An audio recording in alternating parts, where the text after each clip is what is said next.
శివార్చనలో బిల్వపత్రాన్ని ఎందుకు సమర్పిస్తారో ఎప్పుడైనా మీరు ఆలోచించారా?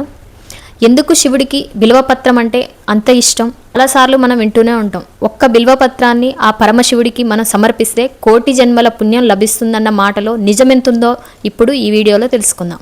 బిల్వదళంలో 3 ఆకులు ఉంటాయి. ఈ 3 ఆకులు సూచించేది బ్రహ్మ, విష్ణు, మహేశ్వరుడు, అంటే సృష్టి, స్థితి, లయ. అంటే ఒక బిల్వదళం సమర్పించడం అంటే త్రిమూర్తులను మనం పూజించినట్టే. అలాగే ఇవి శివుని 3 కండ్లు, సూర్యుడు, చంద్రుడు, అగ్ని, మరియు రజోగుణం, సత్వగుణం, తమోగుణం, ఈ త్రిగుణాలకి ఇవి సూచిస్తాయి. అందుకే శివార్చనలో బిల్వపత్రం అత్యంత పవిత్రమైనదిగా సూచిస్తారు. అలాగే మనిషిలో 3 దోషాలుంటాయి: అహంకారం, కోరిక, కోపం.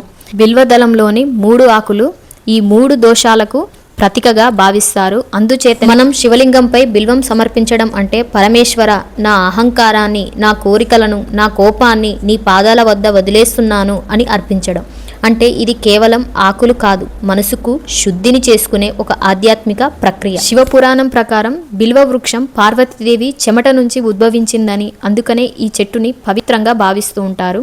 అదేవిధంగా ఈ బిల్వ వృక్షంలో మహాలక్ష్మీదేవి కూడా కొలువై ఉంటుందని, అందుకోసమే ఈ వృక్షాన్ని శ్రీ వృక్షం అని కూడా పిలుస్తూ ఉంటారు. బిల్వ వృక్షానికి ఔషధ గుణాలు కూడా ఉన్నాయి. యాంటీ బ్యాక్టీరియల్, యాంటీ ఫంగల్కి సంబంధించి ఎన్నో ఔషధ గుణాలు కూడా ఉన్నాయి. ఇది ఆధ్యాత్మికంగా మాత్రమే కాదు, ఆరోగ్యపరంగా కూడా ఎంతో శ్రేయస్కరము ఈ బిల్వపత్ర వృక్షం. మహాదేవునికి భక్తితోటి ఒక్క బిల్వపత్రాన్ని మనం సమర్పించినా కూడా 3 కోట్ల పాపాలను తొలగిస్తాడనే విశ్వాసం ఉంది. అందుకే శివార్చనలో బిల్వపత్రం ఎంతో ప్రత్యేకమైనది.